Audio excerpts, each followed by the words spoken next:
Bangla cinema ঘাটিয়া। কিছুদিন আগে অনুরাগ কাশ্যপ এই কথাটা বলেছিল, কিন্তু বাংলা সিনেমার মান কতটা পড়েছে সেইটা নিয়ে তর্ক থাকতেই পারে, কারণ যেটা আপনার কাছে মান সেটা আমার কাছে অসম্মান। কিন্তু বাংলা সিনেমা বক্স অফিসের নিরিখে যে একবারে মাটিতে মিশে গিয়েছে এই বিষয়ে কিন্তু কোনো সন্দেহ থাকতে পারে না। রাহুল দ্রাবিড় এক জায়গায় বলেছিলেন, স্ট্যাটটা এই জীবনের সমস্ত কিছু নয়, কিন্তু স্ট্যাট কখনো মিথ্যা কথা বলে না। কাজেই বক্স অফিস নাম্বার কিন্তু এটা বলে দিচ্ছে যে বাংলা সিনেমা একবারে মাটিতে মিশে গিয়েছে। তো বাংলা সিনেমার বক্স অফিসের এরকম হাল হলো কেন, সেই বিষয়ে আজকে আমি আপনাদের সঙ্গে এই ভিডিওতে আলোচনা করব। নমস্কার বন্ধুরা, আমি অমর্ত্য, আপনাদের চ্যানেল ইন্ডিয়ান ফিল্ম নিউজ বাংলাতে আপনাদের স্বাগত। দেখুন, 2014, 15, 16 পর্যন্ত তবুও বাংলা সিনেমার বক্স অফিস কিন্তু ভালো ছিল। তারপর থেকে কিন্তু ধীরে ধীরে বক্স অফিসের ডাউনফল শুরু হয়ে যায়, এবং এখন তো বর্তমানে এরকমই অবস্থা, যেখানে আগে বাংলা সিনেমার প্রথম সপ্তাহে যে কালেকশন হতো 2 কোটি 2.5 কোটি টাকা, সেইটাই এখন বাংলা সিনেমার লাইফ টাইম কালেকশন এসে দাঁড়িয়েছে। এবং সেটা যদি হলেই দুটো চিৎকার করবে বলতে হচ্ছে আমার সিনেমা সুপারহিট ডুপারহিট, এরকম বলতে হচ্ছে, নিজেদেরকেই বলতে হচ্ছে। তার কারণ সত্যি কথা বলতে গেলে বাংলা সিনেমার হাল এই জায়গায় এসে গিয়েছে। তো এই জায়গায় এলো কেন, তার যে কারণগুলো বিশ্লেষণ করলে যেটা আমার মাথায় সবচেয়ে প্রথম আসে সেটা হচ্ছে ইউটিউবের উত্থান। আপনাদের হয়তো এটা মনে হতে পারে যে ইউটিউবের উত্থানের সব বাংলা সিনেমার পতনে কি কারণ, আমি সহজভাবে বুঝিয়ে দিচ্ছি। দেখুন, 2000 সাল নাগাদ থেকেই ধরতে পারেন, তখন থেকেই কিন্তু বাংলা সিনেমা রমরমা ছিল রিমেকের। একদম রিমেক চলে গেছে অ্যারাউন্ড আপনার 2014-15 সাল পর্যন্ত কিন্তু রিমেক বেশ চলেছে। এবং প্রসেনজিৎ, জিৎ, দেব, সোহম, অঙ্কুশ, এদের প্রত্যেকের উত্থান হয়েছে কিন্তু রিমেক সিনেমা করে। এরা আজকে স্টার থেকে সুপারস্টার হয়েছে, কেউ অ্যাক্টর থেকে স্টার হয়েছে, তারা কিন্তু প্রত্যেকেই রিমেকের হাত ধরে হয়েছে।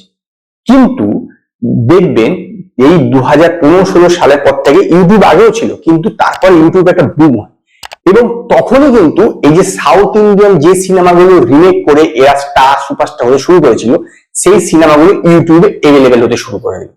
এর ফলে কি হলো, মানুষ যে জিনিসটা ইউটিউবে দেখে ফেলছে, এখানে যখন তারা রিমেক করছে scene by scene copy, even গাড়ির ড্রেসের কালার, গাড়ির রং, যাবতীয় কিছু একই হচ্ছে, তখন মানুষ পয়সা খরচা করে কেন সিনেমা হলে গিয়ে সিনেমাটা দেখবে, তার চেয়ে বরং সে ইউটিউবে ফ্রিতে দেখে নেবে।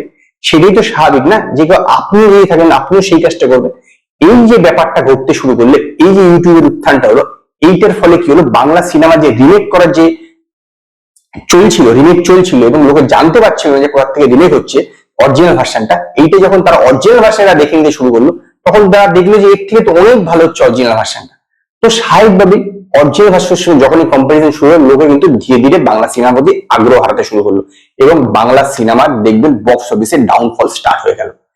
এর সঙ্গে সঙ্গে অনেক কিছু চলে এলো, যেহেতু বাংলা সিনেমা আগে রিমেক হতে হচ্ছিল, তার ফলে কি হচ্ছিল যে এখানে কোনো চিত্রনাট্যকার মানে স্ক্রিপ্ট রাইটার তৈরি হচ্ছিল না, কোনো মিউজিক ডিরেক্টর সেরকম তৈরি হচ্ছে না, কারণ ওখান থেকেই কপি করে একই জিনিস চালিয়ে যাচ্ছিল।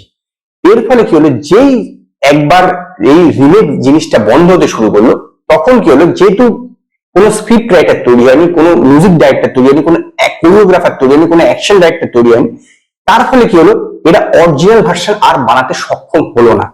মানে অরিজিনাল যে একটা কমার্শিয়াল সিনেমা বানাবে, সেই জিনিসটা কিন্তু আর বাংলা সিনেমার পক্ষে সম্ভব হলো না। তখন ধীরে ধীরে বাংলা সিনেমা ছোট হতে শুরু করলো, মানে যেহেতু ধীরে ধীরে ওই যখন লোক নেই, তার ফলে কি হচ্ছে, বাংলা সিনেমা তখন অনেকটা যেরকম একটা ধরুন সিরিয়াল টাইপের, অঞ্জন চৌধুরী যে সময় যেরকম ওরকম ঘরের ভিতরে সিনেমা, থ্রিলার টাইপের সিনেমা ধীরে ধীরে করতে শুরু করলো, এবং আস্তে আস্তে মার্কেটটাও ছোট হতে শুরু করলো। কারণ এই যে থ্রিলার টাইপের সিনেমা বা সিরিয়াল টাইপের যে সিনেমা, এই সিনেমাগুলো কিন্তু শহর বা শহরের আশেপাশে অঞ্চলে চলতে, গ্রামের দিকে কিন্তু চলে না। স্বাভাবিকভাবে সেখানে সিনেমা হলগুলো বন্ধ হতে শুরু করলো। এবার যেই একবার সিনেমা হল বন্ধ হতে শুরু করলো, আপনি যতই কমার্শিয়াল সিনেমা বানান বা যতই সিনেমা বানান, যদি আলটিমেটলি সিনেমা হল বন্ধ হয়ে যায়, তাহলে সিনেমা দেখার লোকের সঙ্গে অটোমেটিক কমে যাবে, কারণ সিনেমা হল তো বন্ধ হয়ে গেছে। তো এইবার যেই সিনেমা হলটা বন্ধ হতে শুরু করলো, সিনেমা দেখার লোকের কাছে অপশন কমে গেল। এখান থেকে ধরুন আপনি 15 কিলোমিটার দূরে যদি একটা সিনেমা হয়ে থাকে, যেখানে আগে 2 কিলোমিটারের মধ্যে ছিল, তাহলে লোক সেখানে আর যাচ্ছে না, এবং যেহেতু যাচ্ছে না অত দূরে, তো তার ফলে কি হলো, ধীরে ধীরে আরো মার্কেটটা ছোট হলো, কারণ সিনেমা হল নেই, স্বাভাবিকভাবে রিটার্ন আসবে না, ইনভেস্টমেন্টও স্বাভাবিকভাবে কমে যেতে শুরু করলো, এবং এইভাবে ধীরে ধীরে ধীরে ধীরে কি হচ্ছে, যে বাংলা সিনেমা এখন ছোট জায়গায় এসে গেছে।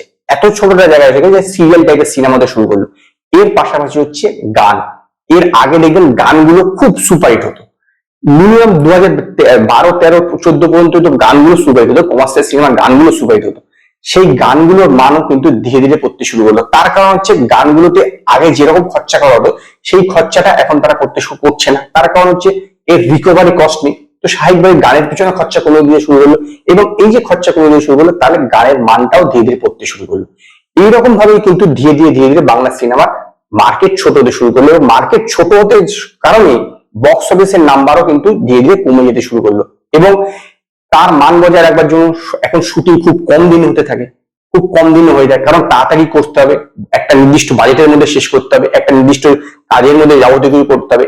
এই জন্যই আস্তে আস্তে কিন্তু বক্স অফিসের যে নাম্বারটা সেটা কিন্তু ছোট হতে শুরু হলো, কারণ আলটিমেটলি সিনেমা হলের সংখ্যা কমে গেছে, মার্কেট ছোট হয়ে গেছে, সমস্ত কিছু ছোট হতে শুরু করেছে, যার ফলে রিকভারি নেই, ইনভেস্টমেন্টও কম হতে শুরু করলো। এই কারণে কিন্তু বাংলা সিনেমার এই অধঃপতনটা ঘটেছে।